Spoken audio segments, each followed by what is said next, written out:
नमस्कार, मैं हूं रचा शर्मा। आप सभी दर्शकों का अन्नदाता कार्यक्रम में स्वागत करती हूं। किसान का जीवन बहुत मुश्किल होता है। वो अपने खेतों में लंबे समय तक काम करता है, उसका ध्यान सदैव फसल में ही लगा रहता है। वो अपनी कड़ी मेहनत की ताकत पर अपना जीवन व्यतीत करते हैं।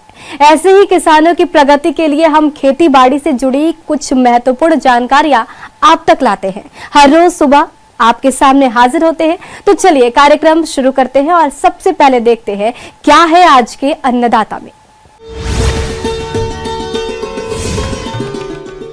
गाजर की खेती करके कमा सकते हैं अच्छा मुनाफा। सरसों की अच्छी उपज के लिए खेती पर जरूरी सलाह।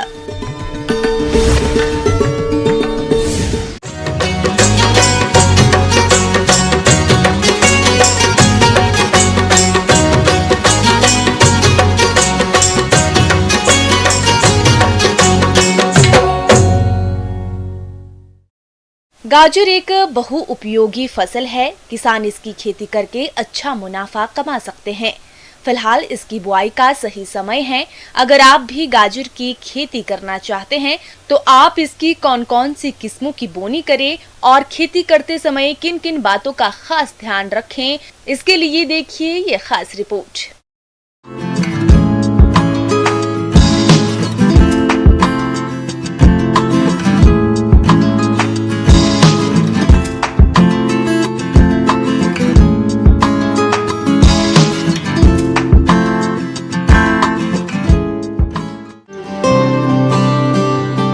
गाजर की उन्नत बुआई तकनीक। गाजर एक महत्वपूर्ण जड़ वाली सब्जी की फसल है। गाजर की खेती पूरे भारतवर्ष में की जाती है। गाजर को कच्चा और पकाकर दोनों ही तरह से लोग उपयोग में लाते हैं। गाजर में कैरोटीन और विटामिन ए पाया जाता है, जो कि मनुष्य के शरीर के लिए बहुत ही लाभदायक है। भूमि का चुनाव और खेत की तैयारी। गाजर की खेती के लिए अच्छे जल निकासी वाले दोमट भूमि, जिसमें जैविक पदार्थ अधिकांश मात्रा में हो, उपयुक्त होती है। खेत की तैयारी के समय एक जुताई मिट्टी पलटने वाले हल से और 2 जुताइयां देशी हल या कल्टीवेटर से करके पाटा लगाकर खेत को भुरभुरा व समतल कर लेना चाहिए। अब बात आती है खाद और उर्वरक प्रबंधन की। तो 20 टन सड़ी हुई गोबर की खाद और 40 किलोग्राम यूरिया, 130 किलोग्राम DAP और 40 किलोग्राम MOP का आप प्रति हेक्टर की दर से बुआई के समय प्रयोग करें और शेष बची यूरिया की 70 किलोग्राम मात्रा का प्रयोग आप 30 से 35 दिन की खड़ी फसल में करें, जिससे आपके फसल की बढ़वार अच्छी होगी। गाजर की उन्नत किस्में। किसान भाइयों, गाजर की 2 तरह की किस्में होती हैं, एक यूरोपियन किस्म और दूसरी एशियाई किस्म। जहां तक यूरोपियन किस्मों की बात है तो इसकी जड़ें लंबी और पतली गहरे संतरे रंग की होती हैं। इसकी किस्मों में अर्ली नेंटिस, पूसा यमदाग्नि, चैंटने आदि हैं। इसकी औसत उपज 200 से 250 क्विंटल प्रति हेक्टर है। और एशियाई किस्मों में पूसा मेघाली, गाजर नंबर 29, पूसा केसर, पूसा वृष्टि, पंजाब ब्लैक ब्यूटी, PC 161 प्रमुख है। इनकी औसत उपज 250 से 300 क्विंटल प्रति हेक्टर है। जहां तक बीज दर की बात है तो 1 हेक्टर क्षेत्र के लिए 6 से 8 किलोग्राम बीज की आवश्यकता पड़ती है। किसान भाइयों, बीजों को हमेशा किसी विश्वसनीय और प्रमाणित संस्था से ही खरीदें। फसल को रोगों से बचाने के लिए कार्बेंडाजिम 2.5 ग्राम दवा से प्रति किलोग्राम बीजों को उपचारित कर लें। उसके बाद ही बीजों की बुआई करें। गाजर की बुआई विधि और दूरी। गाजर की एशियाई किस्मों की बुआई अगस्त से अक्टूबर तक और यूरोपियन किस्मों की बुआई अक्टूबर से नवंबर तक की जाती है। किसान भाइयों, बीजों की बुआई मेड़ों पर करें, जिसमें लाइन से लाइन 30 सेंटीमीटर और पौध से पौध 6 से 10 सेंटीमीटर की दूरी रखते हुए हाथों से बीजों की बुआई करें। इस प्रकार किसान भाइयों, आप इन सभी बातों को ध्यान में रखते हुए यदि गाजर की बुआई करते हैं तो आपको इसकी फसल से औसतन 2 से 250 क्विंटल प्रति हेक्टर उपज प्राप्ति होती है। किसान भाइयों, गाजर का औसत बाजार भाव कम से कम 7 से 8 रुपए प्रति किलोग्राम की दर से मिलता है, जिससे कुल आय लगभग 1,57,500 रुपए तक मिल सकती है, जिसमें लागत लगभग 55,000 रुपए के आसपास आएगी। तो इस तरह से आप प्रति हेक्टेयर क्षेत्र से 100 से 125 दिनों में 1,02,500 रुपए की शुद्ध आय ले सकते हैं। इस प्रकार किसान भाई गाजर की उन्नत खेती करके अच्छी आय कमा सकते हैं। किसान भाइयों, अभी तक आपने खेती से जुड़ी हुई कुछ उपयोगी जानकारियां देखी। अब लेते हैं एक छोटा सा ब्रेक, जल्द ही लौटेंगे और कार्यक्रम में आगे भी है खेती बाड़ी से जुड़ी कुछ महत्वपूर्ण जानकारियां, तो बने रहिए हमारे साथ।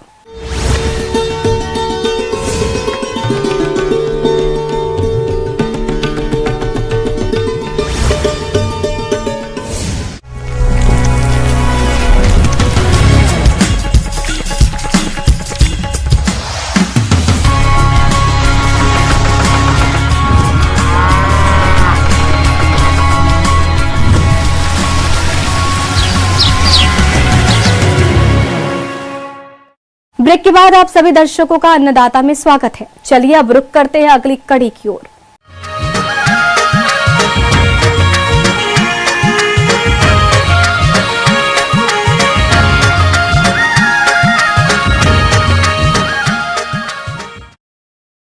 राई, सरसों, तिलहन की प्रमुख फसल है और अभी प्रदेश के जिन किसानों के खेत खाली हैं, वे इन खेतों में अगाध सरसों की बोनी कर सकते हैं। लेकिन इसके अच्छे उत्पादन के लिए आप सरसों की कौन कौन सी किस्मों का चयन करें और बुआई करते समय किन किन पहलुओं का ध्यान रखें, इसके बारे में जानकारी दे रहे हैं कृषि विज्ञान केंद्र जिला मुजफ्फरपुर के कृषि वैज्ञानिक डॉक्टर मोतीलाल मीणा।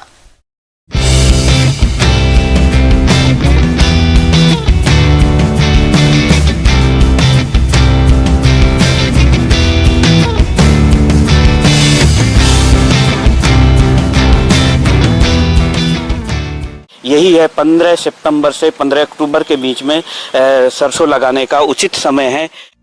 सरसों की खेती को करने के लिए भूमि का चयन करते समय इसकी खेती के लिए बलुई दोमट मिट्टी की आवश्यकता होती है। क्षारीय तथा अम्लीय मिट्टी में इसकी खेती को सफलतापूर्वक नहीं किया जा सकता है।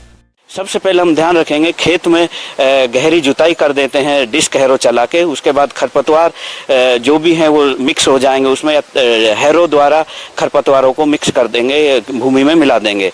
उसके लिए सबसे पहले हमें करना है कि खेत की तैयारी के बाद हम देखते हैं कि कितना हमें जो रासायनिक उर्वरक या का है, इसके लिए 10 से 12 टन गोबर की खाद प्रति हेक्टेयर चाहिए। और यदि हम रासायनिक खादों की बात करते हैं तो इसके लिए 40 केजी यूरिया और 50 केजी डीएपी और 20 केजी पोटाश की जरूरत होती है। इसी के साथ क्योंकि तिलहन फसल में जो सबसे ज़्यादा आवश्यकता होती है वो है सल्फर की, तो इसकी खेती के लिए सरसों के लिए सल्फर बहुत आवश्यक है, जो तेल की मात्रा बढ़ाता है और दानों की गुणवत्ता बढ़ाता है। तो 25 केजी सल्फर प्रति हेक्टेयर देनी चाहिए, जिससे हमारा जर्मिनेशन अच्छा होगा, पौधा ताकतवर होगा और उसमें जब फली बनेगा उस टाइम फलियों की साइज और बीज उचित समय पर बनेगा। खेत की तैयारी करते समय यूरिया की आधी मात्रा और डीएपी, पोटाश तथा सल्फर की पूरी मात्रा को बुवाई के समय खेत में मिला देना चाहिए। इसके बाद फसल में एक सिंचाई करने के बाद शेष बची यूरिया की आधी मात्रा का प्रयोग करना चाहिए। इसमें जो हम प्रभेदों का चुनाव करेंगे उसमें हम सबसे पहले लेते हैं राजेंद्र सुफलम, जो बहुत ही अच्छी वैरायटी है। तेल की मात्रा इसके दानों में 41% होती है।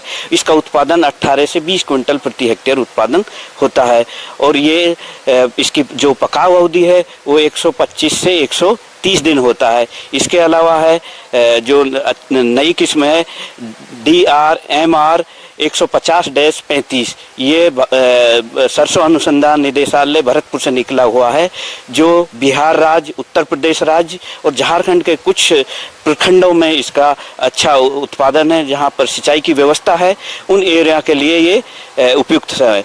बुआई के लिए हम जो भी है, क्योंकि दो तरीके से बुआते हैं, एक तो सीड ड्रिल से जो खाद बीज 2 ड्रॉवर वाली होती है, एक जीरो टिलेज से। तो ये देख लीजिए, यदि खाली खेत है उसके बाद हम सीड ड्रिल से या जीरो टिलेज से 4 केजी बीज प्रति हेक्टेयर की दर से उपयोग में लेते हैं। प्रति हेक्टेयर के हिसाब से 3 से 5 किलो बीजों की आवश्यकता होती है। बीजों की बुआई से पहले उन्हें मैनकोजेब 2 ग्राम दवा से प्रति किलोग्राम बीज को उपचारित करें, जिससे फसल में कीट व रोगों का प्रकोप कम होता है। इसके बाद भूमि में नमी के अनुसार बीजों को लगा देना चाहिए। सरसों की बुआई कतारों में की जाती है। इसके लिए खेत में 30 सेंटीमीटर की दूरी रखते हुए कतारों को तैयार कर लेना चाहिए। इसके बाद 10 सेंटीमीटर की दूरी पर रखते हुए सरसों के बीजों को लगाना चाहिए, जिससे पौधों की बढ़वार अच्छी होती है। खाली खेत रहने पर या खुला खेत है तो सबसे पहले उसमें क्यों खरपतवार की है, तो किसान भाइयों को सलाह दी जाती है जो प्री खरपतवार है, पोस्ट खरपतवार नाशी है, उसमें पेंडिमेथालिन 8 से 10 ml दवा को 1 लीटर पानी में घोल के पहले बुआई से पहले खरपतवार को नष्ट कर दीजिए इस दवाई का स्प्रे करके। इसके अलावा जब हमारी फसल 55 दिन की हो जाती है, फूल आने से जस्ट पहले उसमें एक सिंचाई की आवश्यकता होती है।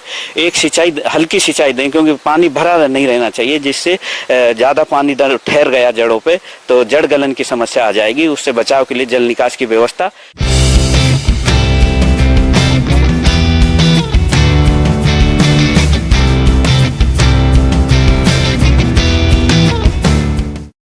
आगे और भी है खेती बाड़ी से जुड़ी बहुत सी रोचक जानकारियां, पर यहाँ पर रुकेंगे एक और ब्रेक के लिए। जल्द हाजिर होते हैं।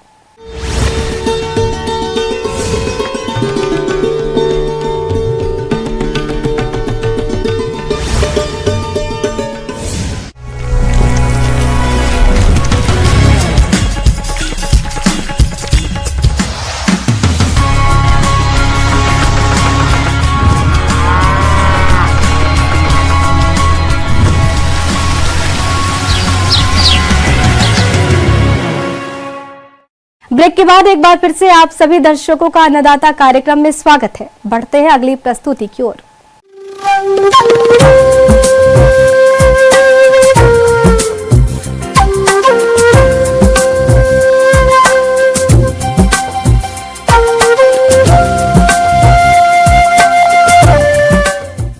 मौसम के अनुसार प्रबंधनों पर ही टिकी है आपकी खेतीबाड़ी, इसलिए मौसम पूर्वानुमान और उस पर आधारित साप्ताहिक कृषि सलाह इस प्रकार है।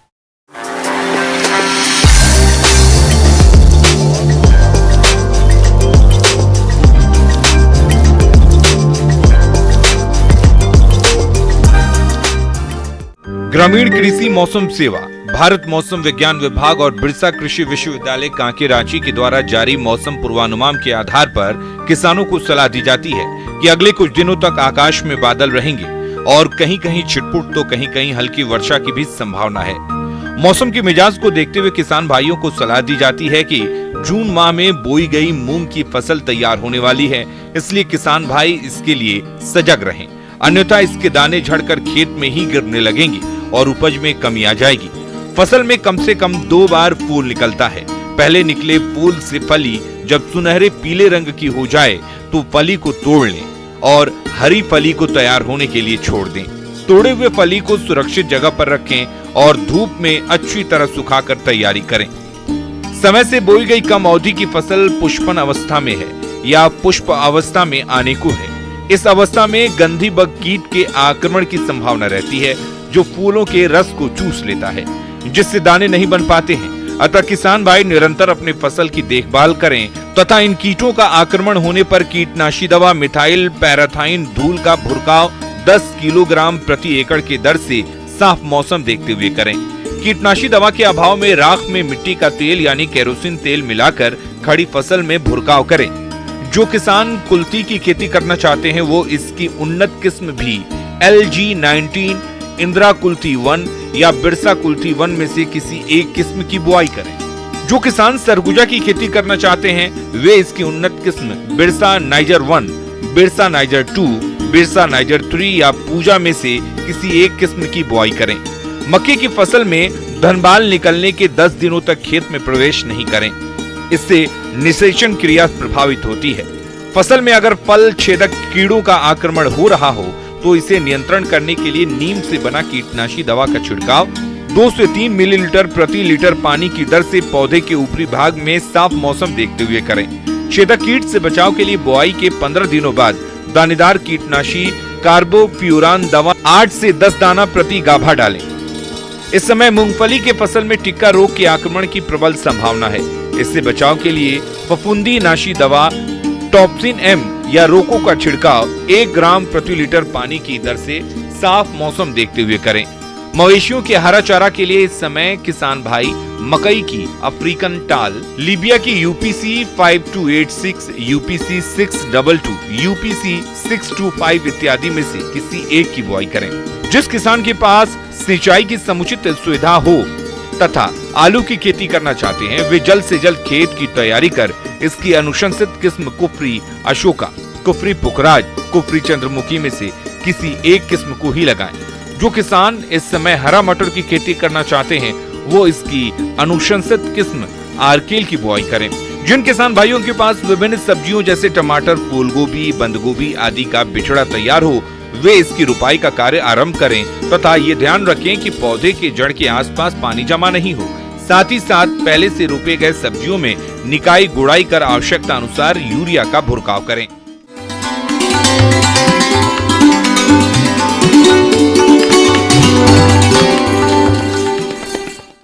अन्नदाता हेल्पलाइन निःशुल्क फोन संपर्क सेवा के माध्यम से आपके द्वारा पूछे गए प्रश्नों में से 1 या 2 महत्वपूर्ण प्रश्न को हम अपने कार्यक्रम में शामिल करते हैं। इसी के तहत आज का चयनित प्रश्न और इसका जवाब इस प्रकार है।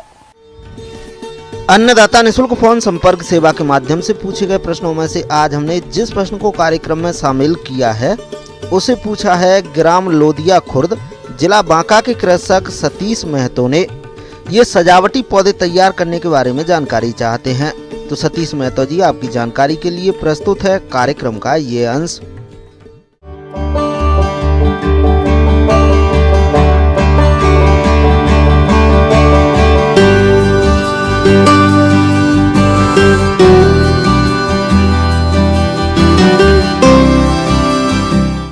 तो हम बात करें व्यवसाय की, तो नर्सरी को हम जैसे पौधे तैयार करके बेचने के लिए जो एक स्थान पे पौधे तैयार करके बेचते हैं उसको नर्सरी बोलते हैं। तो इसके अंदर हम डिफरेंट टाइप्स के जो हैं फल हैं, फूल हैं, सब्जियां हैं, इनके भी हम सीडलिंग को मार्केट में बेच सकते हैं डायरेक्ट सीडलिंग तैयार करके।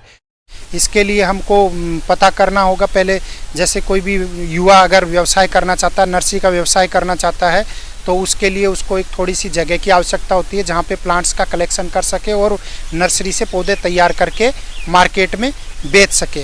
तो ये नर्सरी का व्यवसाय आपका एक प्रोडक्शन यूनिट जो है दूर भी कर सकता है, किसान गांव में भी कर सकता है, और एक छोटा सा आउटलेट कहीं सिटी के अंदर आपका बनाकर वो आय प्राप्त कर सकता है। आज खेती से जुड़े कई कार्य हैं जिन्हें करके अच्छी आमदनी किसान ले रहे हैं, लेकिन किसी भी कार्य को करने से पहले उसकी सही प्लानिंग जरूरी होती है। उसी तरह फल फूलों और सजावटी पौधों की नर्सरी तैयार करने के लिए सही जगह, तकनीकी जानकारी और तैयार पौधों को बेचने की सही व्यवस्था होने के बाद ही शुरू करें। तो नर्सरी व्यवसाय के लिए आप एक छोटा सा एरिया जो हो आपके पास, उसमें मदर ब्लॉक तैयार कर लें। मदर ब्लॉक जिस स्पीसीज का आपको तैयार करना है, जैसे फल का करना है, वो जिस भी फल का तैयार करना है उसका एक मदर ब्लॉक तैयार कर लें। उसके बाद आप ऑर्नामेंटल प्लांट्स जो आजकल मार्केट में सबसे ज़्यादा बिकते हैं उसका मदर ब्लॉक तैयार कर लें। उसके बाद आप उससे आप कटिंग या प्रवर्धन लगातार मल्टीप्लिकेशन करते रह सकते हैं। उसके अलावा आप एक छोटा सा जो नेट है, शेड नेट हाउस है या पॉली हाउस बना लें उसी नर्सरी के अंदर। जो पौधे ज़्यादा धूप सहन नहीं कर सकते उनको उसके अंदर उगा सकते हैं, और जो डायरेक्ट धूप में उगा सकते हैं उनको आप डायरेक्ट नर्सरी बनाकर या ट्रेंच बनाकर उनको तैयार कर सकते हैं। अब ये तैयार करने की विधि कैसे करेंगे, तो इसके लिए आपको सबसे पहले मीडिया तैयार करना होता है। जैसे आपका FIM है, जो सड़ी हुई गोबर की खाद है, मिट्टी है या गार्डन सॉइल होती है, उससे तैयार करके आप जैसे भी कोई प्लांट कटिंग करते हैं तो कटिंग उसके अंदर आप लगा सकते हैं। कटिंग लगाने के लिए आप इसमें जैसे पॉली बैग्स हैं उसमें लगा सकते हैं, या प्रो ट्रेज हैं उसमें लगा सकते हैं, या मिट्टी के गमले उससे तैयार कर सकते हैं, या रेज बेड में भी आप तैयार कर सकते हैं।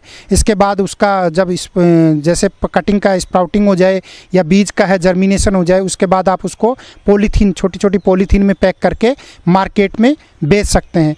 उसमें जनरली जो मदर ब्लॉक बनाकर हम अपने स्थान पे, जैसे शुरू में हम कोई पौधा कहीं बाहर से ले आए और उसको मदर प्लांट की तरह में लगा दिया और उसी से फिर कटिंग वाला है तो कटिंग के थ्रू या बीज वाला है तो बीज के थ्रू हम पौधे यहीं बिहार में तैयार कर सकते हैं। हम देखते हैं आजकल सबसे ज़्यादा हमारे यहाँ जो है बाहर से पौधे आते हैं।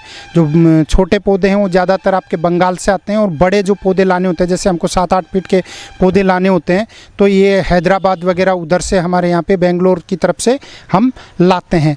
तो ये हम यहीं पे तैयार कर सकते हैं। तो इसके लिए हमको नर्सरी व्यवसाय में जाना होगा। जैसे कि किसी पौधे में बीज द्वारा प्रवर्धन होता है, किसी में कटिंग द्वारा होता है। डिफरेंट टाइप्स के पौधों में डिफरेंट टाइप्स के प्रोपोगेशन मेथड्स हैं।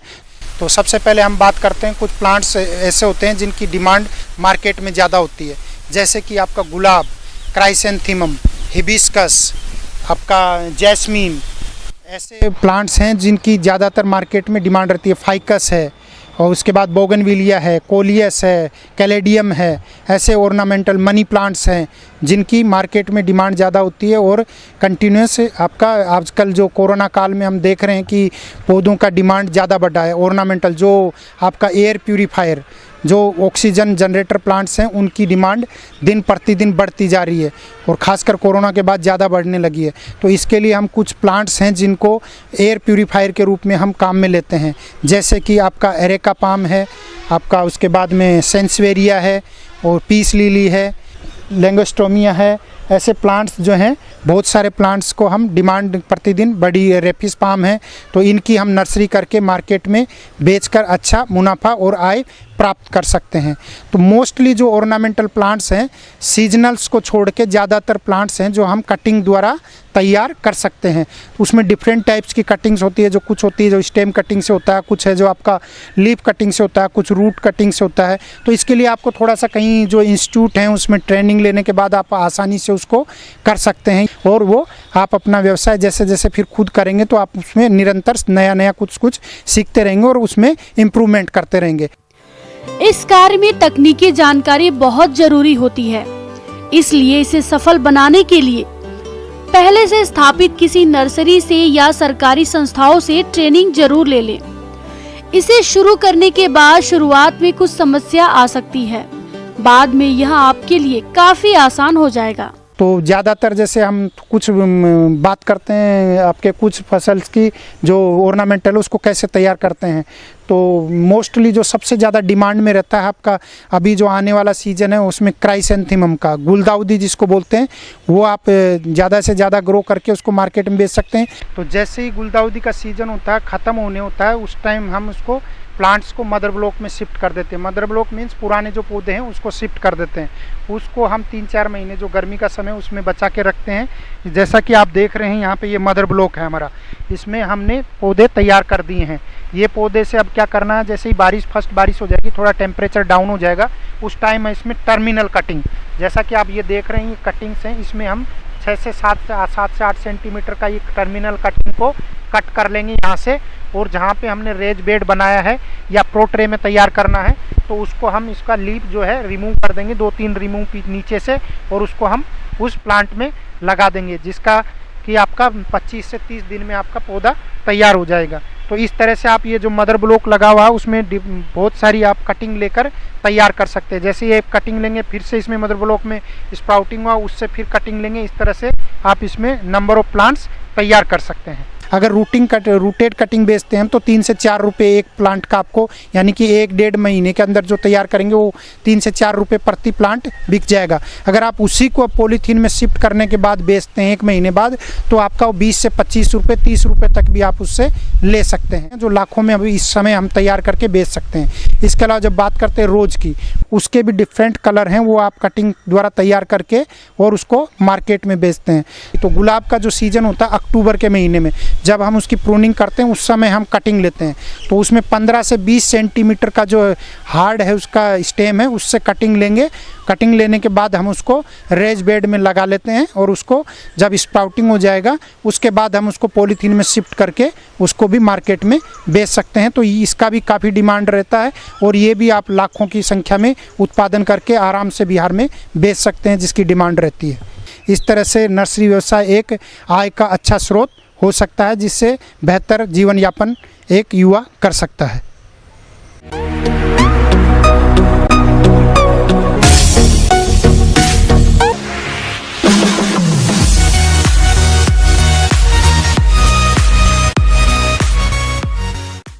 आइए अब एक नजर डालते हैं राज्य के कुछ चुनी हुई मंडियों के प्रमुख फसलों के बाजार भाव पर।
किसान भाइयों, अन्नदाता आपकी सेवा के लिए संकल्परत है। कृषि संबंधित समस्या और सुझावों के लिए आप हमें इस पते पर संपर्क भी कर सकते हैं। प्रोड्यूसर अन्नदाता, news 18 Bihar Jharkhand, Ramoji film city Hyderabad 501512। साथ ही आप हमें ईमेल भी कर सकते हैं। हमारा ईमेल है p18annadatabihar@nw18.com। इसके अतिरिक्त आप हमें निशुल्क हेल्पलाइन नंबर 180088926163 पर सोमवार से शनिवार सुबह 10 से शाम 4 बजे के बीच संपर्क कर सकते हैं। किसान भाइयों, अब समय हो रहा है आपसे विदा लेने का, तो हमारी अन्नदाता टीम को दीजिए इजाजत। कल फिर आपसे होगी मुलाकात कृषि संबंधित कुछ और महत्वपूर्ण जानकारियों के साथ। नमस्कार।